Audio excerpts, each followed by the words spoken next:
Hi friends, ఇవాల్టి video వచ్చేసి మంచి బ్లౌజ్ కటింగ్తో మీ ముందుకైతే వచ్చేసాను. చూడండి, ఇది ప్లెయిన్ బ్లౌజ్ కటింగ్ అండి. అంటే ప్లెయిన్ది కాటన్ బ్లౌజ్ అనమాట. చూడండి, ఓపెన్స్ అనేది అటువైపు వేసాను, జెయింటింగ్ నా వైపున ఉందన్నమాట. ఇలా నీట్గా వేసేసుకున్న తర్వాత ఫస్ట్ అయితే కింద హెచ్చు తగ్గులు లేకుండా నీట్గా కట్ చేసేసుకోవాలి. ఫస్ట్ మనం బ్లౌజ్ ఎలా కట్ చేస్తున్నామా, ఏ స్టైల్లో కట్ చేస్తున్నామా అనేది ఒక్కొక్కరు స్టైల్ ఒక్కొక్కలాగా ఉంటుంది. కానీ చివరికి వచ్చేసరికి కుట్టిన తర్వాత కస్టమర్కి పర్ఫెక్ట్గా కుదరాలన్నదే కాన్సెప్ట్ అనమాట. నా స్టైల్లో అయితే పర్ఫెక్ట్గా కుదురుతుంది కాబట్టి నేను ఇలా నా సక్సెస్కు కారణమైందనమాట. చూడండి, కింద వచ్చేసి ఒక 1/2 ఇంచ్ కుట్ల కోసం వేసేసుకున్నాను. ఈ మధ్యకాలంలో వచ్చే కాటన్ బ్లౌజెస్ ఎక్కువగా సింక్ ఏం అవ్వట్లేదండి, అందుకని నేను ఎక్స్ట్రాగా ఏం పెట్టట్లేదు. కొంచెం సాగుతున్నాయి కూడా కుట్టిన తర్వాత. చూడండి, బ్యాక్ పార్ట్ మిడిల్కి మట్ చేసుకొని ఈ విధంగా టైట్ కుట్లు ఎక్కడికి ఉన్నాయో అక్కడికి ఒక మార్కింగు, ఎక్స్ట్రా క్లాత్ వరకు ఒక మార్కింగ్, 1 ఇంచ్ ఎక్స్ట్రా. 1 ఇంచ్ ఎందుకోసం? బ్యాక్ డాట్ కోసం. ఇప్పుడు వచ్చేసి బ్లౌజ్ యొక్క హైట్ అండి. బ్యాక్ డాట్ నుంచి షోల్డర్ వరకు ఇలా టైట్గా పట్టేసుకొని చూడండి, లూజ్గా కాదు, ఈ విధంగా పెట్టేసుకొని వచ్చిన దానికంటే ఒక 1/4 ఇంచ్ ఎక్స్ట్రాగా పెట్టేసుకోండి. 1/4 ఇంచ్ ఎందుకు ఎక్స్ట్రా? మనం కుడతాం కదా, పైన స్టిచ్ వేస్తాం కదా, ఆ స్టిచ్లోకి వెళ్ళిపోయిన తర్వాత కరెక్ట్ సైజ్ ప్రకారం వచ్చేస్తుంది. ఇప్పుడు ఈ చివరన 1 ఇంచ్ ఎక్స్ట్రాగా పెట్టాం కదా, అక్కడికి ఒక లైన్ వేసేస్తే ఈ క్లాత్ మొత్తం మనకు బ్యాక్ పార్ట్కి అవసరం అనమాట. ఇప్పుడు వచ్చేసి ఈ సైజు చెస్ట్ లూజ్ ఎంత ఉందో మీకు చూపిస్తాను. చూడండి, చెస్ట్ లూజ్ అనేది పర్ఫెక్ట్గా వస్తుందండి. ఇలా చెక్ చేసుకోండి. ఎన్ని రకాలుగా చెక్ చేసినా అటు ఇటు పోతుంది. కానీ ఇలా ఫస్ట్ నుంచి చంక కింద టైట్ కుట్టు వరకు క్రాస్గా కొంచెం లాగినట్టుగా చూసుకుంటే ఖచ్చితంగా సహా కలిపి వచ్చేస్తుంది. నాకు చూడండి 9 ఇంచులు వచ్చిందనమాట. పెట్టేసుకుంటున్నాను ఇక్కడ. ఈ చెస్ట్కి నడుముకి 2 ఇంచుల తేడానే ఉందండి. ఈ బ్లౌజ్ వచ్చేసి చూడండి, రకరకాలుగా ఉంటారనమాట మనుషులు అనేది, వాళ్ళని బట్టి మనం స్టిచ్ చేయాలి. చూడండి, నడుము లూజ్ వచ్చేసి 8.5 ఉందన్నమాట. 8.5 అంటే మనకి ఎంత? 34 ఇంచెస్ వచ్చేసి నడుము లూజ్ ఉందండి. 36 వచ్చేసి చెస్ట్ లూజ్ ఉందన్నమాట. 2 ఇంచెస్ మాత్రమే తేడా ఉంది నడుముకి చెస్ట్కి. ఇలా ఉంటుందన్నమాట. కాబట్టి ఖచ్చితంగా చెస్ట్ చెక్ చేసుకోవాలి, నడుము చెక్ చేసుకోవాలి. అన్నీ చెక్ చేసుకొని కుడితే బ్లౌజ్ అనేది పర్ఫెక్ట్గా కుదురుతుందన్నమాట. ఇప్పుడు వచ్చేసి ఈ సైజుకి నెక్ లూజ్ వచ్చేసి 2 ఇంచులు మాత్రమే పెడుతున్నాను. చూడండి, రెండింటికి ఎక్కువగా కూడా పెడతారు కదా, మరి 34 ఇంచెస్ అంటే నేను పెట్టనండి. నా స్టైల్లో పైన 2 ఇంచులు మాత్రమే పెడతాను. కుట్టేసరికి 2.5 అవుతుంది అది, అందుకని పెట్టను అనమాట. షోల్డర్ వచ్చేసి చూడండి, సైజ్ బ్లౌజ్కి ఆల్రెడీ ఒక సైడ్ ఖర్చు ఉంటుంది, ఇంకొక సైడ్ ఖర్చుతో సహా కలిపి మార్కింగ్ వేసేసుకోవాలి. మనం కుట్టు వేస్తాం కదా నెక్ సైడ్, అలాగే హ్యాండ్ జాయింటింగ్.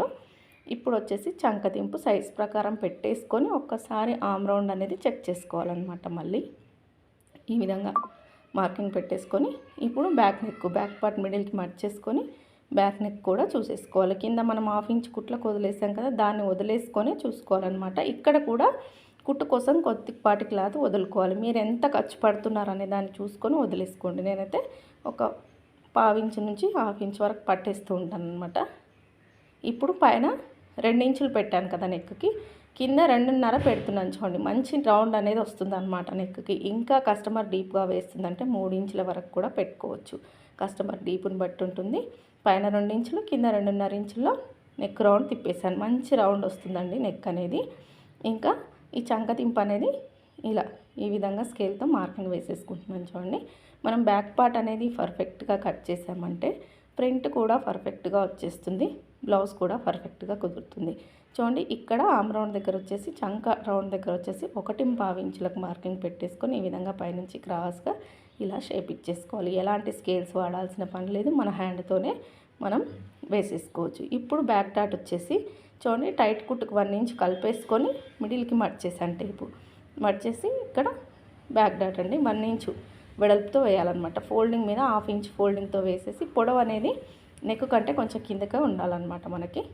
చూడండి, ఇప్పుడు ఆమ్ రౌండ్ చెక్ చేసుకుంటున్నాను. ఆమ్ రౌండ్ ఏ సైజ్ అయినా అవనివ్వండి, ఏ బ్లౌజ్ అయినా అవనివ్వండి, షోల్డర్ దగ్గర నుంచి బ్యాక్ సైడ్ మాత్రమే చెక్ చేసుకోవాలి. నాకు 8 ఇంచులు వచ్చిందండి. పైన చూడండి 1/2 ఇంచ్ కుట్టు వదిలేసుకొని ఈ విధంగా చెక్ చేసుకుంటున్నాను. చూడండి, నాకు కరెక్ట్గా 8 ఇంచులకు చెస్ట్కి అలాగే ఆమ్ రౌండ్కి మ్యాచ్ అయిపోయింది. ఇంకా నేను కట్ చేసేస్తున్నాను. చూడండి, ఇలా పర్ఫెక్ట్గా కుదురుతుందనమాట. నేను ప్రతి కొలత చూపించాను మీకు. నడుము చూపించాను, చెస్ట్ చూపించాను, షోల్డర్ చూపించాను. అన్నీ ప్రతిదీ బ్లౌజ్ ప్రకారం వెళ్తూ అలాగే పర్ఫెక్ట్గా వచ్చేటట్టుగా కుట్టుకోవాలన్నమాట. చూడండి, నేనైతే కట్ చేసేస్తున్నాను ఇక్కడ నీట్గా. మనం ఎలా అయితే మార్కింగ్ వేసామో ఆ విధంగా కట్ చేసేసుకోవాలి. వీడియో చివరి వరకు చూడండి. నచ్చితే లైక్ ఇవ్వండి. అలాగే హైప్ అనే ఆప్షన్ ఒకటి ఉంటుంది. మీరు లైక్ ఇవ్వగానే హైప్ అని వస్తుంది. అక్కడ పాయింట్స్ ఇచ్చేస్తే వీడియో అనేది ఇంకొంచెం ముందుకు వెళ్తుందనమాట. చూడండి, నడుం దగ్గర బ్యాక్ పార్ట్ నుంచి క్రాస్గా ఇలా కొద్దిపాటి క్లాత్ తీయడం వల్ల బ్యాక్ సైడ్ ముడతలు రాకుండా బ్యాక్ పార్ట్ కిందికి దిగినట్టుగా కాకుండా నీట్గా వస్తుందన్నమాట. ఎక్కడికక్కడ టక్స్ పెట్టేసుకోండి. నాకు బ్యాక్ పార్ట్ అనేది రెడీ అయిపోయింది. ఇప్పుడు వచ్చేసి నెక్స్ట్ హ్యాండ్స్ కట్ చేస్తున్నాను. ఒకే బ్లౌజ్ కట్ చేస్తున్నాను కాబట్టి హ్యాండ్స్ కట్ చేస్తున్నాను. చూడండి, అదే క్లాత్ని ఇంకొక సైడ్ ఉంటుంది కదా, 4 ఫోల్డింగ్స్గా వేసేసుకొని ఫస్ట్ నీట్గా హెచ్చు తగ్గులు లేకుండా కట్ చేసేసుకోవాలి. ఇక్కడ కొంచెం మడత పడినట్టుగా ఉందండి, అందుకే స్కేల్ పెట్టేసాను. అలా ఇలా నీట్గా హెచ్చు తగ్గులు లేకుండా ఫస్ట్ అయితే కట్ చేసేసుకోవాలి. ఇప్పుడు వచ్చేసి ఇది హెమ్మింగ్కి, ప్లెయిన్ బ్లౌజ్ కదా, 1.5 ఇంచులు హెమ్మింగ్కి పెట్టేసుకోండి. 1/2 ఇంచ్ వచ్చేసి ఫస్ట్ ఫోల్డింగ్ చేయండి, 1 ఇంచ్ వచ్చేసి హెమ్మింగ్కి ఫోల్డ్ చేయండి. 1 ఇంచ్ పట్టి ఉంటే నీట్గా కనిపిస్తుంది అనమాట హెమ్మింగ్ అనేది. ఇప్పుడు సైజ్ బ్లౌజ్ యొక్క హ్యాండ్ తీసుకొని ఇలా నీట్గా ఉల్టా తీసేసి నీట్గా పెట్టేసుకోండి. ఇలా టైట్ కుట్ ఎక్కడికి ఉందో అక్కడికి ఒక మార్కింగు, హైట్ దగ్గరకు ఒక మార్కింగ్ వచ్చిన దానికంటే ఒక 1/2 ఇంచ్ ఎక్స్ట్రాగానే పెట్టేసుకోవాలి. ఎందుకంటే మనం ఇక్కడ కూడా స్టిచ్ వేసినప్పుడు స్టిచ్చింగ్లోకి క్లాత్ వెళ్తుంది, అది గుర్తుంచుకోవాలి. హైట్ దగ్గరికి స్ట్రైట్గా ఒక లైన్ వేసేసుకొని ఇప్పుడు మనకు చంకదింపు అనేది ఈ సైజుకి 3 ఇంచులు ఉందండి, సరిపోతుంది. షార్ట్ హ్యాండ్ కదా, సరిపోతుంది అనమాట. మనకి హ్యాండ్ పొడవు వచ్చేసి 6 ఇంచులకు కొంచెం తక్కువగా ఉందన్నమాట. ఇంకా అందుకని 3 ఇంచులు చంకదింపు పెట్టేశాను. చంక డౌన్ 8 ఇంచులు కదా, మనకి అక్కడికి ఒక లైన్ వేసేసి షోల్డర్ దగ్గర 1 ఇంచ్ వదిలేసుకొని ఇలా హ్యాండ్ కర్వ్ షేప్ అనేది నీట్గా ఇచ్చేసుకోవాలి. చూడండి ఈ విధంగా.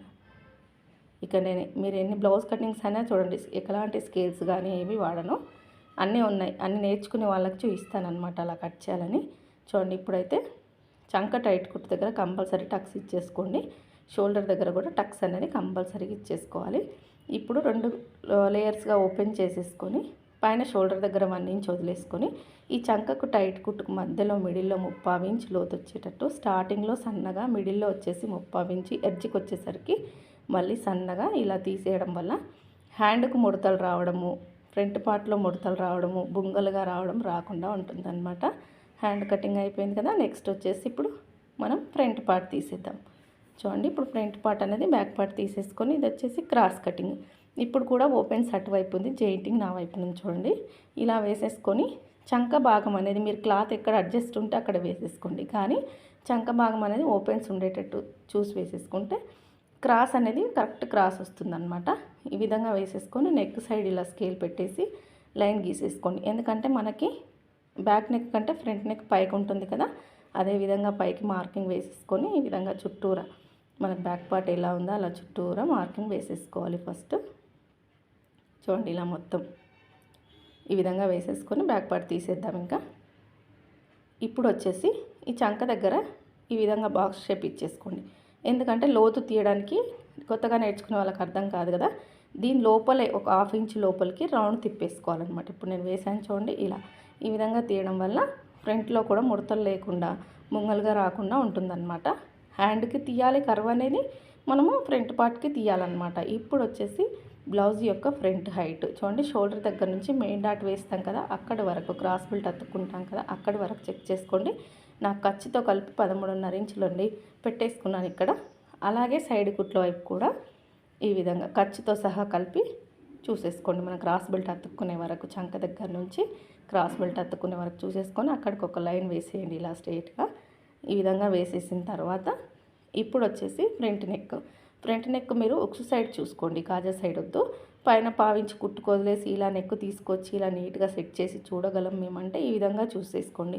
లేదు టేప్తో చెక్ చేస్తామంటే బ్లౌజ్ని ఇలా నీట్గా పెట్టేసుకొని టేప్తో చెక్ చేసుకోండి. నేనైతే బ్లౌజ్ ప్రకారం చూసేసి మార్కింగ్ వేసేసాను. నేను కొంచెం పైకే మార్కింగ్ వేస్తున్నాను అనమాట వచ్చిన దానికంటే, ఎందుకంటే మనం స్టిచ్ వేస్తాం కదా, స్టిచ్ వేసిన తర్వాత మళ్ళీ పెరిగిపోతుంది, అందుకని. చూడండి, పైన 1/2 ఇంచ్ కుట్టుకు అనమాట ఇప్పుడు నేను డాట్స్ పెట్టింది. ఇంకా ఫస్ట్ ఉక్స్ నుంచి 4వ ఉక్స్ వరకు మార్కింగ్ వేసేసుకుంటే మనం డాట్ వేసి క్రాస్ బెల్ట్ అతుక్కునేసరికి సైజ్ ప్రకారం వచ్చేస్తుంది ఉక్స్ పట్టి అనేది. ఇప్పుడు డాట్స్ చూడండి, ఈ సైజ్కి 3 ఇంచెస్కి డాట్ పాయింట్ అనమాట, 2 ఇంచెస్కి డాట్ గ్యాప్, డాట్ పొడవు వచ్చేసి 3 ఇంచులు. 2.5 చెప్తారు కదా అందరంటే, షోల్డర్కి ఎదురుగా రాదండి. ఈ సైజుకి 2.5 ఇంచులకు వేస్తే, 3 ఇంచులకు వేస్తేనే స్టార్ట్ పాయింట్ ఇస్తేనే కరెక్ట్గా వస్తుందన్నమాట. ఇంకా ఉక్స్ సైడ్ మిడిల్లో వేసేసుకోవాలి. ఆమ్ రౌండ్ సైడ్ అనేది మనం మెయిన్ డాట్ వేసేస్తే వచ్చేస్తుంది. అలాగే సైడ్ వైపున కొద్దిపాటి క్లాత్ అలా క్రాస్గా పెంచేసాను చూడండి. ఎందుకంటే మనకు ఉక్స్ పట్టికి కాజా పట్టికి గ్యాప్ అనేది ఎక్కువగా రాకుండా ఉంటుందన్నమాట. ఇప్పుడు మార్కింగ్ ఏ విధంగా ఉందో అదే విధంగా నీట్గా కట్ చేసేసుకోవాలి. సింపుల్గా ఈజీగా అయిపోతుందండి. పట్టు మనం 10 నిమిషాల్లో నేర్చేసుకోవచ్చు అనమాట. మనం ఎక్కడ ఎలా మెజర్మెంట్ తీసుకోవాలనేది అర్థమైతే చాలు, ఇంకా కట్ చేసుకోగలుగుతాం అనమాట. ఎన్ని బ్లౌజెస్ అయినా ఈజీగా కటింగ్ చేసేస్తాం. చూడండి సైడ్ వైపున క్రాస్గా కొద్దిపాటి క్లాత్ పెంచాను అనమాట. ఇప్పుడు వచ్చేసి క్రాస్ బెల్ట్. ఇంకా క్రాస్ బెల్ట్ వచ్చేసి బ్యాక్ పార్ట్ మీద ఫ్రంట్ పార్ట్ పెట్టైనా చెక్ చేసుకోండి. లేదంటే సైజ్ బ్లౌజ్ యొక్క క్రాస్ బెల్ట్ ఉంటుంది కదా, ఈ విధంగా తీసేసుకొని నీట్గా పెట్టేసి ఎగ్జాక్ట్గా ఎక్కడికి ఉందో అక్కడికి ఫస్ట్ మార్కింగ్ ఇచ్చేసుకొని ఖర్చుకు కింద పైన కుట్టు వేస్తాం కదా, ఖర్చుకు మళ్ళీ 1 ఇంచ్ యాడ్ చేసుకోండి. వచ్చిన దానికి 1 ఇంచ్ యాడ్ చేసుకోండి. చూడండి నాకు ఇక్కడికి వచ్చింది, చూస్తున్నారు కదా, సైడ్ వైపున అక్కడికి వచ్చింది. ఇది మెయిన్ అనమాట. దానికి ఖర్చు నేను ఒక 1 ఇంచ్ కలిపేసుకుంటున్నాను ఎక్స్ట్రాగా. ఎందుకంటే కింద స్టిచ్ వేస్తాం మనం, పైన స్టిచ్ వేస్తాం లోడింగ్ పద్ధతిలో. కాబట్టి కొంచెం పొడవు అనేది ఎక్కువగా కట్ చేసుకున్నా ఏం పర్వాలేదు, స్టిచ్చింగ్లో తీసేయచ్చు. చూడండి ఇలా 2 లేయర్స్ లేదా 3 లేయర్స్ వరకు కూడా వేసుకోవచ్చు అనమాట. మీ దగ్గర ఉన్న క్లాత్ని బట్టి వేసేయండి. ఇది ప్లెయిన్ బ్లౌజ్ కాబట్టి 2 లేయర్స్ ఖచ్చితంగా కావాలి. 3 లేయర్ కూడా వేస్తానండి నేను, వేరే క్లాత్ ఏదైనా ఉంటే చూసుకొని వేస్తానన్నమాట. క్రాస్ బెల్ట్ మందంగా ఉండడం వల్ల ఫ్రంట్ పార్ట్ ఫిట్టింగ్ కూడా బాగుంటుంది. ఇప్పుడు ఈ మిగిలిన క్లాత్లో వచ్చేసి ఈ క్రాస్గా మిగిలిన క్లాత్లో వచ్చేసి క్రాస్ ముక్కలు కట్ చేసుకుంటే ఇవి నెక్కు కత్తుక్కోవడానికి వస్తాయి. ఇంకొక క్లాత్ వచ్చేసి ఏదైనా ముక్కలు జాయింట్ పడితే వేసేసుకోవచ్చు. అలాగే మనకు బ్యాక్ పార్ట్ కట్ చేసిన దగ్గర మిగులుతుంది కదా సైడ్ వైపున, ఇది వచ్చేసి బ్యాక్ పట్టీకి, ఆ మిగిలింది వచ్చేసి ఉక్స్ పట్టీ కాజా పట్టీ ఏదైనా వేసుకోవచ్చు అనమాట. ఈ వీడియో మీకు నచ్చితే లైక్ చేయండి, షేర్ చేయండి, సబ్స్క్రైబ్ చేసుకోండి. అలాగే నిన్నటి వీడియోలో నేను 600 పెట్టి మిషన్ నేర్చుకొని ఎంతవరకు అప్పు తీర్చాననేది ప్రతిదీ వివరంగా చెప్పాను చూడండి. మీకు మంచి మోటివేషన్గా ఉంటుంది. ఛానల్లోకి వెళ్ళి చూస్తే ఉంటుంది. వీడియో నచ్చితే మాత్రం లైక్ చేయండి ఫ్రెండ్స్, సపోర్ట్ చేయండి, సబ్స్క్రైబ్ చేసుకోండి. వాయిస్ అనేది కొంచెం తేడాగా రావచ్చు, ఎందుకంటే నేను ఇంకా కొంచెం వీక్గానే ఉన్నానన్నమాట జ్వరం వల్ల. వీడియో నచ్చితే మాత్రం లైక్ చేయండి ఫ్రెండ్స్. వీడియో చూస్తున్నందుకు